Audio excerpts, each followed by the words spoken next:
இப்படியா நீங்க 5 கிலோ கறி வாங்கி கொடுக்குறது? 10 கிலோ வாங்க லூசு தானே. இல்ல என் பொட்டாட்டிலாம் எங்க ஊர்ல 66 பேர் சாப்பிட்டுருக்கேன். 66 பேர்? ஆமா. போன ஒரு 10 கிலோ வெட்டிருப்பியா?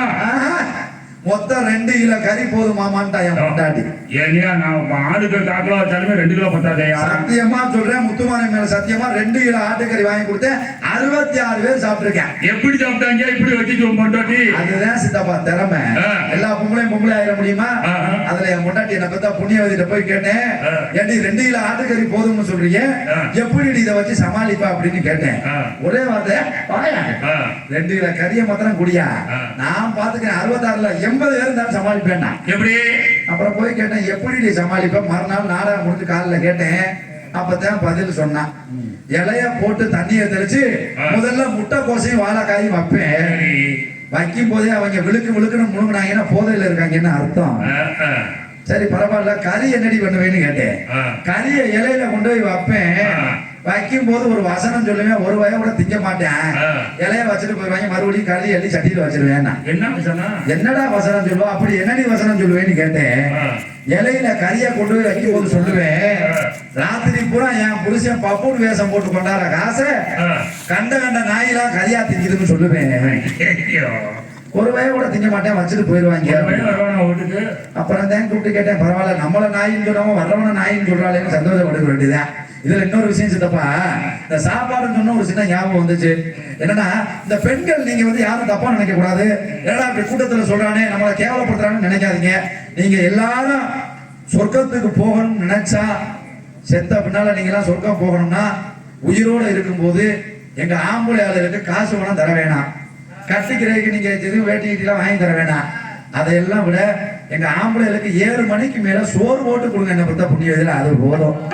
அந்த ஒரு வேலை செஞ்சா நாங்க 100 வருஷம் நல்லா இருப்போம். நீங்க நல்லா இருப்பீங்க. ஏன்னா உங்கள்ட்ட சோறு வாங்கி திங்கிறது ரொம்ப பெரிய போக்கா இருக்கு. அதுலயும் இந்த செம்பருத்தி நாடகம் பார்க்க ஆரம்பிச்சா அத்தாடி ஒரு 10 பொம்பளை அது சிரிக்கிறத பாரு, நம்மளை தாண்டி சொல்றாங்க செம்பருத்தி நாடகம். நம்ம பாக்குறத நீங்க கண்ணை போட்டு பொசுக்கும். இல்ல தப்பு கிடையாது, நீங்க நாடகம் பாருங்க, தப்பு இல்ல. நாடகத்தை பார்த்துட்டு எங்களையும் ஒரு வீட்டுல நாயா நினைச்ச சோத்தை போட்டு கொடுங்க, வேற ஒண்ணும் கேட்கல. அதுல ஏன் பொட்டாட்டிலாம் மாமா அண்ணா மாமா ரொம்ப மோசமியா. 4 நாளைக்கு முன்னாள் நாடகம் வச்சு வீட்டுல படுத்து கிடந்தேன். அடியே ரொம்ப பசியா இருக்கு, ஏதாவது கொண்டாடினேன். ஒரே ஒரு வார்த்தை தான் மாமா கேட்டா, நாய் மாதிரி உட்காரு இட்லி கிடைக்கும் அப்படின்னா.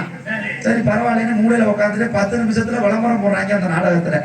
அடுப்படிக்குள்ள போய் மாமா 24 இட்லி 10 செகண்ட்ல ஊத்தி கொண்டாந்துட்டான். கொண்டாந்து வைக்கிறா, இட்லி பூரா நிறத்தை பார்த்தீங்கன்னா மஞ்சள் இருக்கு. இட்லி வெள்ளையாதாயா இருக்கா? இப்ப என்னடா இப்படி மஞ்சள் கலர்ல கொண்டாந்துருக்காளே, அடுப்படியில போய் பாப்போமேன்னு பார்த்தேன்.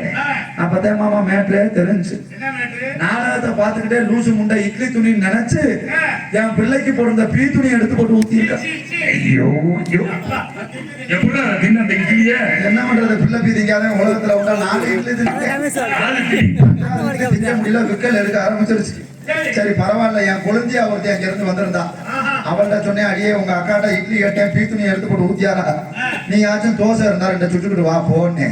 அவ பேசாம இருந்த மாமா, நீங்க ஏன் கவலைப்படுறீங்க, நான் உங்களுக்கு தோசை தண்டாரேன் அப்படின்னு அவளும் அடுப்படிக்கல போயிட்டு ஒரு 1/4 மணி நேரம் ஆளா காணோம்.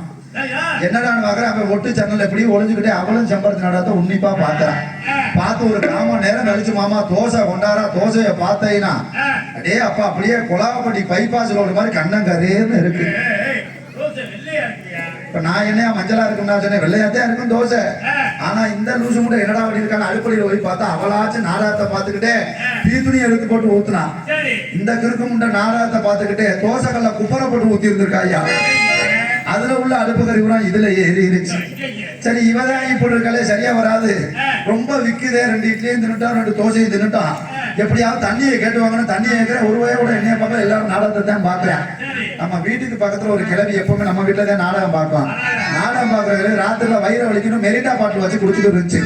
சரி பரவாயில்ல, தண்ணி கேட்டா ஒரு வேலை கொடுக்க மாட்டேன், ஆயா மெரிண்டா வச்சிருக்கு வாங்கி குடிப்போம், லபக்குன்னு வாங்கி குடிச்சோம்ல. குடிச்சிட்டு பார்த்தா தான் மாமா மேட்லயே தெரிஞ்சிச்சு, நான் வாங்கி குடிச்சது மெரிண்டா கிடையாது. அவளாச்சு இட்லி கேட்டா பீ துணி எடுத்து போட்டான், இவ தோசை கேட்டா தோசை கல்ல குப்பரக்கா போட்டான். இந்த கிழட்டு முண்டைகிட்ட மெரிண்டா வாங்கி குடிச்சுன்னா அது மெரிண்டா இல்லையா. வீட்டுக்குள்ள உட்காந்து நாடகம் பாக்குறமே வெத்தலை வச்சு வெளியில போனேன், வாட்டர் கல்ல துப்பிக்கிட்டு இருக்கா கிளச்சி. என்னையா வணி தொலை சொல்ற ஊரே சிரிக்குது கேவலப்பட்ட குளமா இருக்கு. இதுல ஏன் சொல்றேன்னா இது வீட்டுக்கு வீடு இந்த சம்பவம் நடக்கும். இதுல இன்னொரு விஷயம் மாமா, ஏமாறுறவன் இருக்கிற வரைக்கும் ஏமாத்துறவே பெருகிட்டு வருவான். உண்மையா இல்லையா? இதுல ஏன் சொல்ல வரேன்னா, நீங்க இன்னைக்கு வச்சிருக்க நாடகம் நம்ம ஆத்தா முத்துமாரியம்மனுக்கு பரிசாய் சேர்த்து வச்சிருக்கோம். கோயிலுக்கு போனோமா ஆத்தா முத்துமாரிய குண்டமா வர வேண்டியானே. ஆனா இந்த வேலையை எங்க மாமா ஸ்டார் பண்ணி செய்யல. போன வருஷம் மார்கழி மாசம் இந்த ஆளு பேச்ச கேட்டு திருப்பத்தூர்ல வேம்புலியம்மன் கோயில வாரா காளியம்மன் கோயில மாலை போடலாமா அங்க மாலையை போட்டு விட்டாரு. போட்டு விட்டா நானும் பழனிக்கு மாலை போட்டு ரொம்ப பத்தியமா இருக்கிறேன். இருந்துகிட்டே இருந்தேன். கரெக்டா அவர் சொன்ன மாதிரியே நேர பழனிக்கு கொண்டு போய் மாமா கொண்டு போய் எல்லாத்தையும் சுத்தி கித்தியாட்டு மொட்டை கட்டெல்லாம் அடிச்சு தெளிவா வந்து வரும்போது இந்த ஆளு கையை பிடிச்சிட்டே வந்து இறங்கிட்டாரு. இறங்கி நான் மாப்பிள்ள பஞ்சாபுரம் வாங்குறேன், நீ அப்படியே எதுவும் வீட்டுக்கு தேவையான வாங்கிட்டு வா அப்படின்னாரு.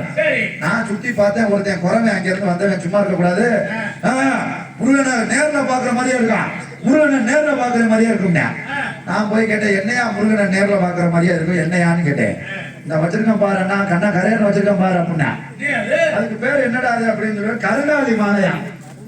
இந்த கருங்காலி மாலையா